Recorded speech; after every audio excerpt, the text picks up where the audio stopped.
واش عمرك حسيتي براسك قادره ديري شي حاجه كبيره في حياتك ولكن شي حاجه في الداخل ديالك شاداك وكترد بك للور؟ شي صوت كيقول لك ما تجربيش، يمكن غادي تفشلي، ما تبانيش بزاف، الناس غادي يضحكوا عليك، خليك في بلاصتك. هنا كنحسوا براسنا في الامان. هاد الصوت هو الخوف.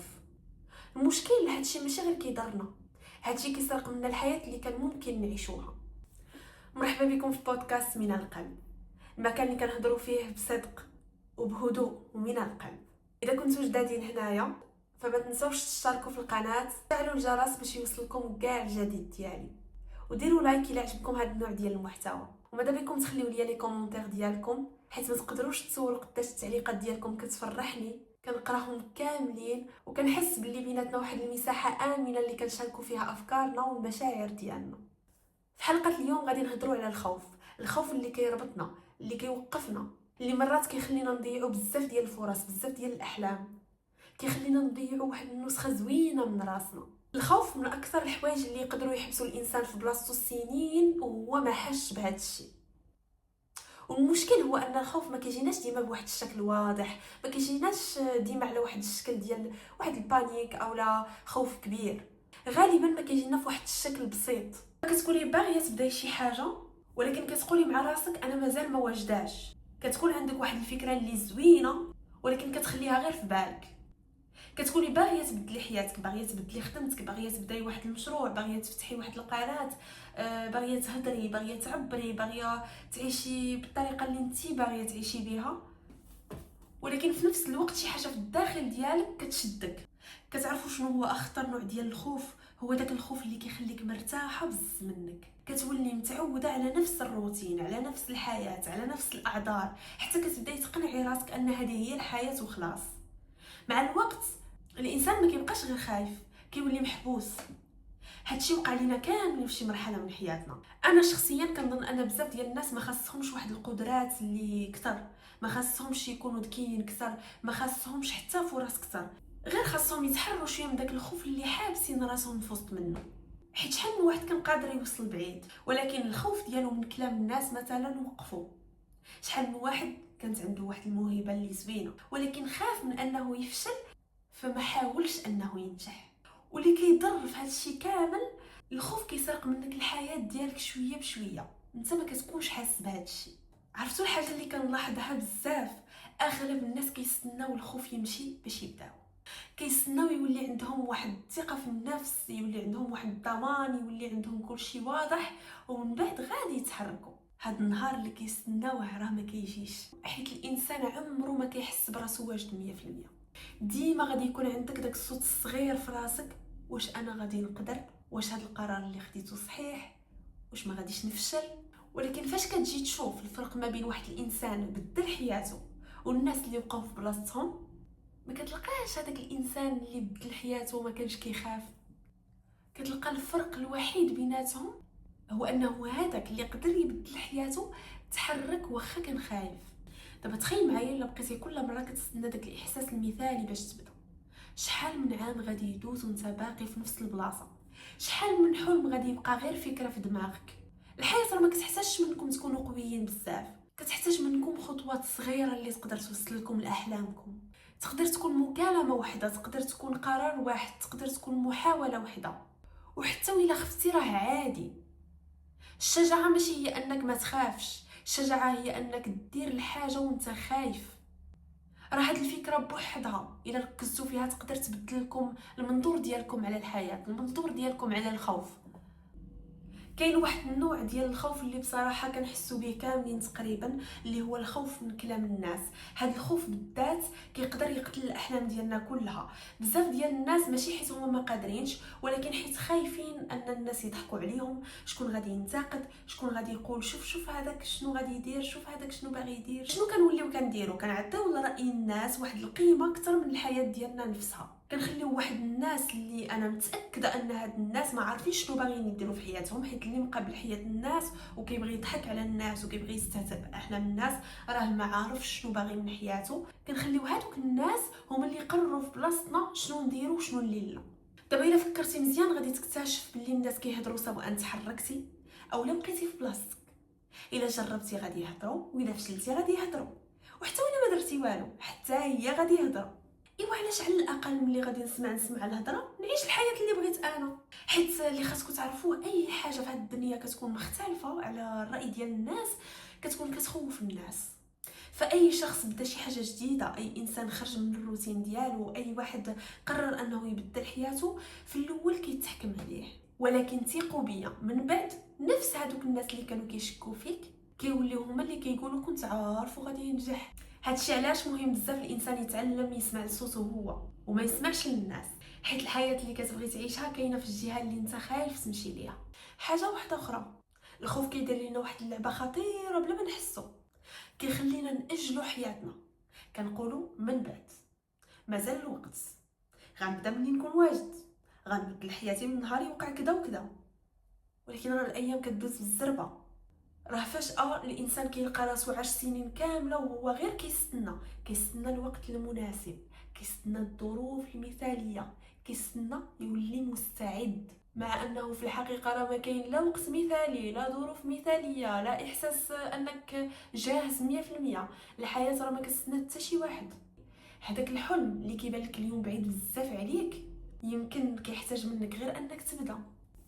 بزاف ديال الناس كيظنوا ان التغيير كيجي في خطره، ولكن لا، راه التغيير راه كيجي بحوايج بسيطه، بواحد القرار صغير، بواحد الفكره صغيره، بواحد الخطوه صغيره كنعاودها كل نهار ونبدا غير بعاده وحده نبدلها في حياتي.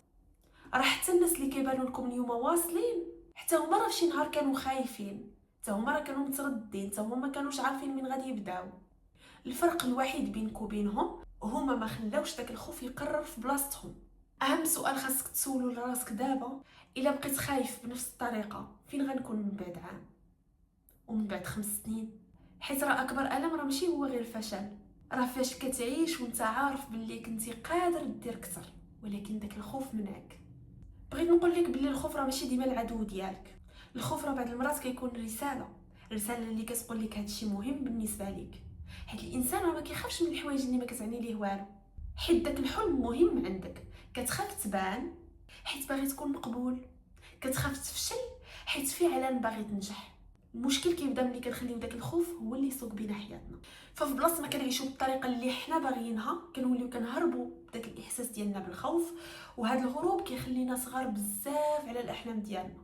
فمره خاص الانسان يوقف مع راسو ويسول راسو واش انا فعلا مرتاح او لا غير مولف هاد الراحه هذه. والخوف كيبغي هاد التعود، كيبغي انك تبقى نفس الشخص، نفس العادات يبقاو عندك، نفس الحياه تبقى عايشها، حيت هكذا شنو كيصرالك؟ كتحس بالامان. النمو راه عمرو ما كيكون مريح في الاول، اي تغيير كيخوف، اي بدايه جديده كتكون غامضه، اي خطوه كبيره كتخليك تحس بعدم الامان. يمكن دابا في هذه اللحظه بالضبط كاين شي قرار او كاين شي حلم او كاين شي خطوه انت عارف باللي خاصك ديرها، ولكن بقى الخوف هو اللي موقفك. فالقرار كيبقى في يدك انت او انت، واش غتخليو الخوف هو اللي يكتب القصه ديالكم او نتوما اللي غتكتبوها. عرفتوا شنو الحاجه اللي تعلمتها مع الوقت؟ الانسان ملي كيبقى مده طويله خايف كيولي حتى هو ما عارفش بالضبط شنو باغي، حيت الخوف كيضبط ديك الرؤيه ديالو، كيخليه يشك في راسو، كيخلي الاحلام ديالو مشتته، فكتوليو كتشكوا حتى في القدره ديالكم انكم تبدلوا حياتكم. هادشي كيجي شويه بشويه. في الاول كيبدا غير بانك كتاجل شي خطوه، من بعد كتبدا كتفقد الثقه، من بعد كيبدا يوصلك داك الاحساس ديال انك ما قادرش، وملي كتجي تشوف راه غير انت ما عطيتيش لراسك فرصه. بزاف ديال الناس حاكمين على راسهم بالفشل قبل حتى ما يحاول. هذه راه من اخطر الحوايج اللي يقدر يديرها الانسان لراسو. راه شحال من فرصه كتضيعوا غير بسبب داك الخوف.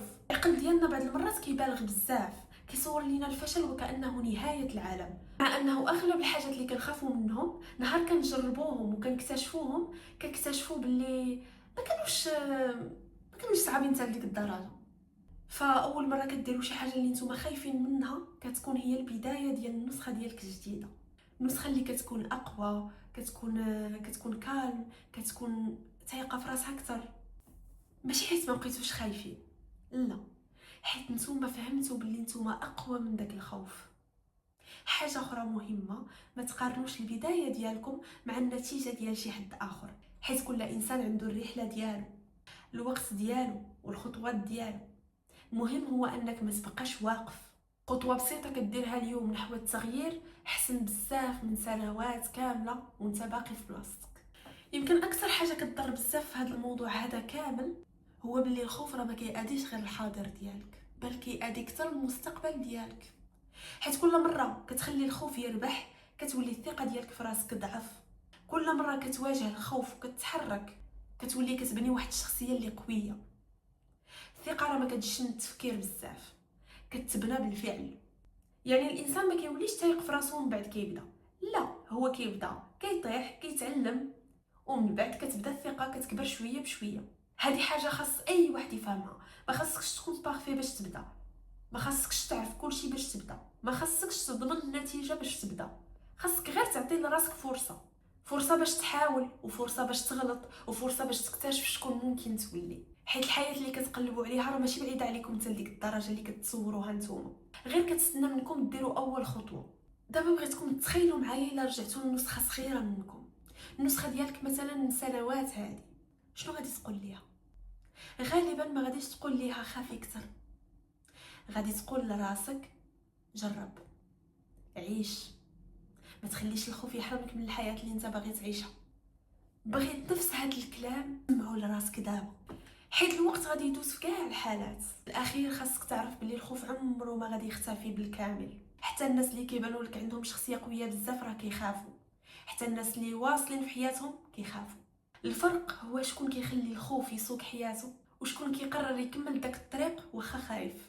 الحياه راها قصيره بزاف، ما خصناش نضيعوها وحنا عايشين حياتنا كلها وحنا غير في الخوف وفي التردد. فما تبقاوش حابسين راسكم في الا فشلت، الا ضحكوا عليا، الا ما قدرتش. لا، سولوا راسكم الا نجحت، الا تبدلات حياتي، الا كنت قويه اكثر من داكشي اللي كنت كنظن. اعطيو فرصه لراسكم، فرصه باش تجربوا، باش تبداو، باش تعيشوا الحياه اللي بغيتوها، ماشي الحياه اللي فرضها عليكم الخوف. ولا وصلتوا حتى لهنا بغيت نقول لكم شكرا على وقتكم، على الاستماع ديالكم.